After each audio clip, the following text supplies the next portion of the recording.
نفسه فأولئك هم المفلحون. Sadaqallahul azim. Para hadirin jemaah rahimakumullah, para as-shaimun, marilah kita bertakwa kepada Allah Subhanahu wa taala. Karena sebaik-baik bekal untuk menghadap Allah ialah ketakwaan kepada-Nya. Wa tazawwadu fa inna khairaz zadi taqwa wattaquni ya ulil albab. Berbanyaklah bekal, sesungguhnya sebaik-baik bekal untuk menghadap Allah ialah ketakwaan kepada-Nya. Bertakwalah kepada Allah wahai orang-orang yang berakal. Para shaimun rahimakumullah, kalimat takwa yang disampaikan di dalam khutbah ini adalah merupakan rukun khutbah, yaitu wasiat takwa. Setelah hamdalah, memuji Allah, berselawat dan membaca sepotong ayat, takwa adalah merupakan bahagian daripada rukun khutbah. Ada apa dengan takwa? Kenapa begitu banyak diulang oleh Allah di dalam Al-Quran? 232 kali kalimat takwa diulang-ulang oleh Allah dalam Al-Quran dengan berbagai variabel. Ada dalam bentuk fi'il madhi, ada dalam bentuk fi'il mudhari', ada dalam bentuk fi'il amar, dan semuanya bermuara kepada takwa dalam arti imtithalu awamirillah wa ijtinabu nawahi, melaksanakan segala perintah Allah dan meninggalkan segala larangan. Secara sederhana, takwa dapat diartikan ada rasa takut kepada Allah Subhanahu wa taala. Lalu rasa takut ini apa hubungannya dengan puasa? Dan perintah puasa juga diakhiri dengan kalimat takwa. Ya ayyuhallazina amanu kutiba alaikumusiyam kama kutiba alal ladzina min qablikum la'allakum tattaqun. Wahai orang-orang yang beriman, wajibkan kepada kamu siyam sebagaimana diwajibkan kepada orang-orang sebelum kamu, agar kamu menjadi orang yang takwa. Karena takwa ini merupakan maqam yang tertinggi setelah Islam, iman dan ihsan.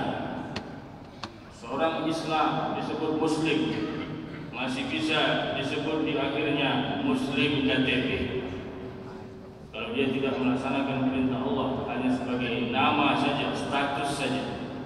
Mukmin belum ada, disebut mukmin KTP. Muhsin KTP, apalagi takwa, orang yang muttaqin KTP-nya saja tidak ada. Tetapi kalau seorang Islam banyak disematkan ini hanya sebagai Islam KTP saja. Tetapi takwa adalah merupakan level yang paling tinggi. Setiap orang yang bertakwa sudah masuk di dalamnya keislamannya, keimanannya, keihsanannya. Sebagaimana rukun Islam, rukun iman, ihsan itu disimpul di dalam kalimat takwa. Itu ada rasa takut kepada Allah Subhanahu wa taala. Inilah merupakan kunci daripada seluruh ibadah. Kita disuruh menyembah Allah supaya kita menjadi orang takwa. Ya ayuhan nasu ubudu rabbakumul ladzi khalaqakum wal ladzina min qablikum la'allakum tattaqun. Wahai manusia, seluruh manusia. Sebelumnya ceritakan ayat tentang orang-orang mukmin, orang munafik, orang kafir. Disuruh juga oleh Allah, wahai manusia, sembahlah Tuhanmu sebagaimana orang-orang sebelum kamu juga menyembah Tuhanmu, agar kamu menjadi orang takwa.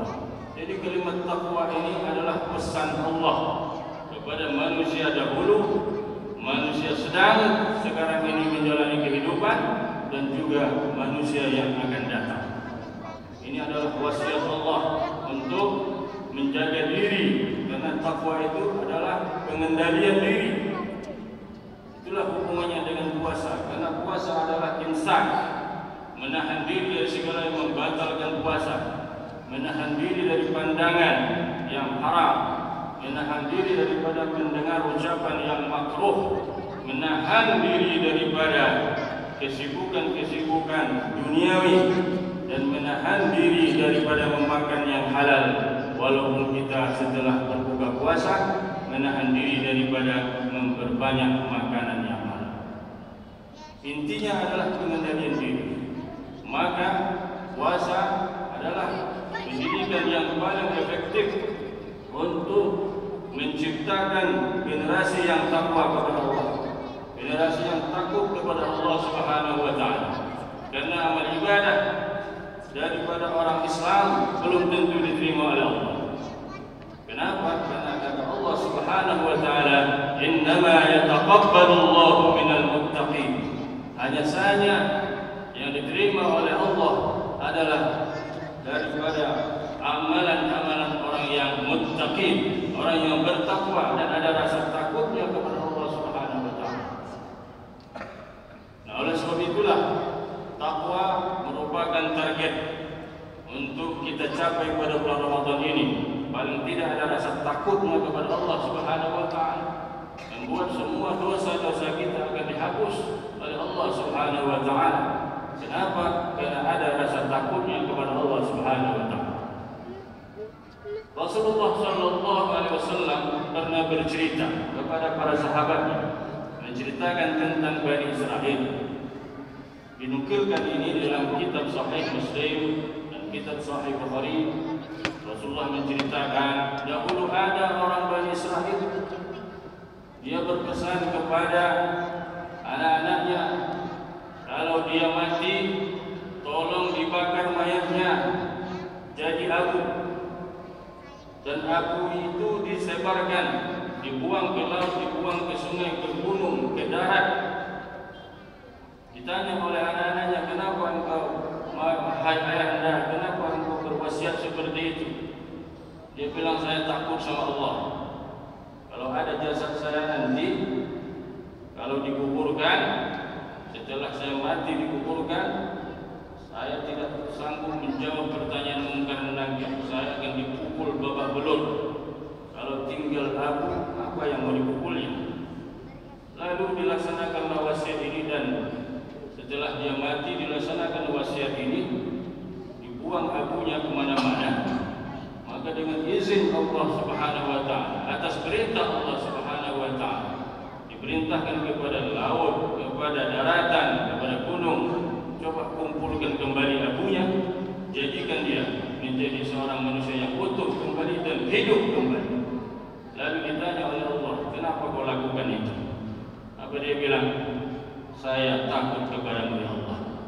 Maka apa kata Allah Subhanahu wa taala? Sudah kuampunkan dosamu semuanya. Kenapa? Karena ada rasa takutnya kepada Allah. Rupanya adakah orang yang beramal tapi tidak ada rasa takut kepada Allah? Ada. Ada juga manusia yang banyak amal ibadahnya tapi tak ada rasa takutnya kepada Allah. Yaitu siapa? Itulah yang diceritakan oleh Nabi sallallahu alaihi wasallam, diriwayatkan oleh Thauban. Apa kata Nabi? Saya mengetahui, sungguh saya tahu, kata Nabi, pada masa akan datang ada umatku ya'ti yaumul qiyamah bi a'malihim ka jibal tihamah. Akan datang nanti ada umatku di akhir zaman, dia datang menghadap Allah pada hari kiamat, amalan ibadahnya cukup banyak, melimpah ruah amal ibadahnya. Lalu kata Nabi sallallahu alaihi wasallam, faja'alaha haba'an manthura. Lalu amal ibadah yang begitu banyak itu Allah jadikan sebagai debu yang berterbangan, seperti fata morgana.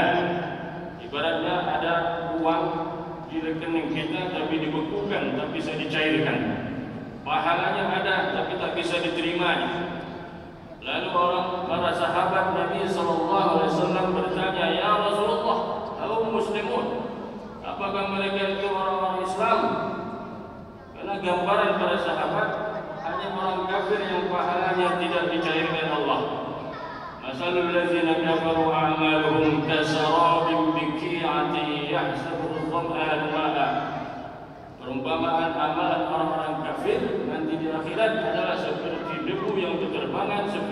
fata morgana, di terik matahari kelihatan ada air, tapi setelah kita mendekat air itu tidak ada. Itu yang disebut dengan sarab. Sahabat membayangkan seperti itu. Apakah mereka itu orang Muslim? Kata para sahabat, Nabi mengatakan mereka orang Islam. Hum yusalluna kama tusallun. Mereka salat seperti kamu salat juga. Hum yasumuna kama tasumun. Mereka juga puasa seperti kamu juga puasa. Hum yuzakkuna kama tuzakkun. Mereka juga berzakat seperti kamu juga berzakat. Hum yaqumuna al-lail kama taqumun. Mereka juga bangun malam melaksanakan salat tahajud, salat witir seperti kalian juga. Lalu kata para sahabat, kenapa pahalanya tidak ada? Apa kata Nabi sallallahu alaihi wasallam? Hum idza khalu intahaku maharim Allah. Mereka itu apabila sendirian, tidak ada orang melihatnya, tidak ada orang mengawasinya, tidak ada orang mengawasinya, mereka tabrak semua larangan Allah Subhanahu wa taala. Semua larangan Allah itu tidak ada yang tidak dikerjakan apabila dia sendiri. Oleh sebab itulah maka rasa takut kepada Allah itu sangat menentukan. Maka pantaslah Allah mengatakan innama yataqabbalu Allahu minal muttaqin. Hanya saja yang diterima oleh Allah amal ibadah itu adalah orang yang bertakwa, orang yang takut kepada Allah. Nah, pendidikan inilah yang diajarkan oleh Rasulullah kepada umatnya, kepada sahabat-sahabatnya. Pendidikan rasa takut kepada Allah sampai kepada kuli-kuli kasar. Seorang pengembala kambing rasa takut kepada Allah yang luar biasa. Datang Umar bin Khattab mendatangi seorang pengembala kambing yang banyak kambing yang digembelainya, cukup banyak. Lalu Umar mengatakan, boleh saya minta seekor kambing dari anda? Kata pengembala, ini bukan kambing saya, tapi ini adalah kambing majikan saya. Kau ambil satu ekor saja, kan tidak kelihatan jumlah yang berkurang. Ambil satu ekor saja. Majikan bukan tidak ada. Apa kata pengembala kambing itu mengatakan, wahai Tuan, wahai Umar bin Khattab, wahai Amirul Mukminin, majikanku memang tidak ada di sini, tapi Allah di mana? Allah mengawasi perbuatan saya.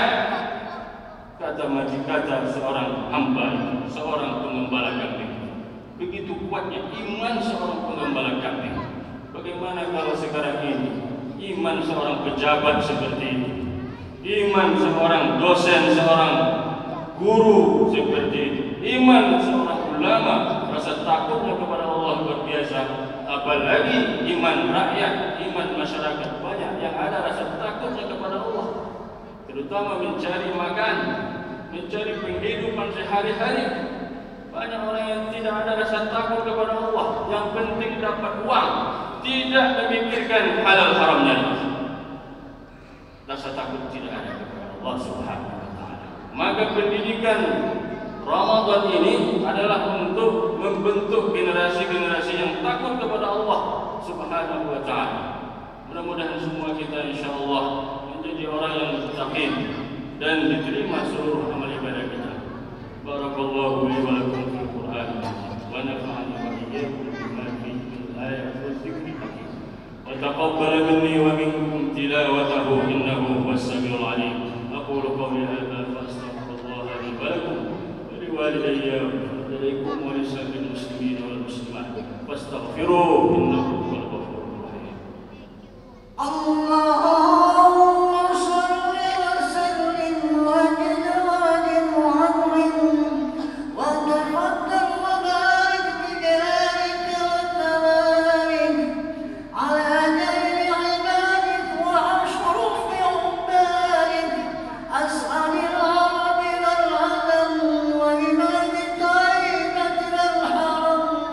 القاسم سيد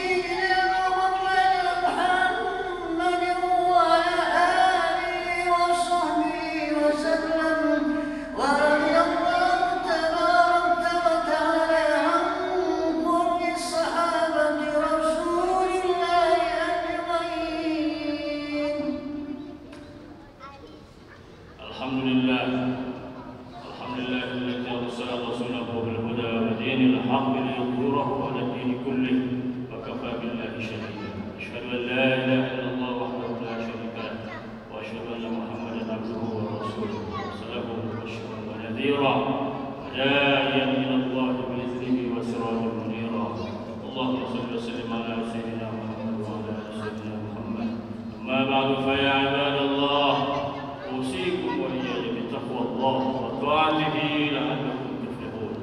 وقال الله سبحانه وتعالى في القرآن العظيم: أعوذ بالله من الشيطان الرجيم. يا أيها الذين آمنوا اتقوا الله وابتغوا إليه الوسيلة وجاهدوا في سبيله لعلكم تفلحون.